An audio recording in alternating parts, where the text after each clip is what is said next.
दोस्तों, मैं engineer Hasan Abbas current electronics से आप सभी से एक बात शेयर करने जा रहा हूं।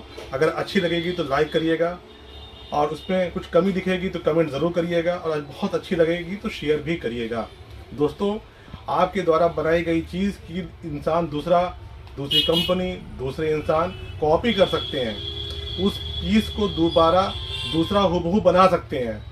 उसकी पैकिंग, उसके अंदर का मटेरियल कॉपी किया जा सकता है, उन चीज़ों को कॉपी किया जा सकता है जिससे चीज़ बनाई जा रही है, पर आपके अंदर जो टैलेंट है उसकी कॉपी नहीं की जा सकती है। जो आप दिन में खुली आंखों से सपना देख रहे होते हैं, रात को 2 बजे रात में भी जो आप सपना देख रहे होते हैं अपनी कामयाबी का, जो आगे बढ़ने के लिए, उसका वो इंसान कॉपी नहीं कर सकता है।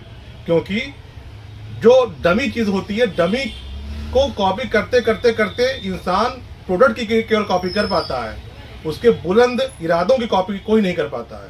Thank you.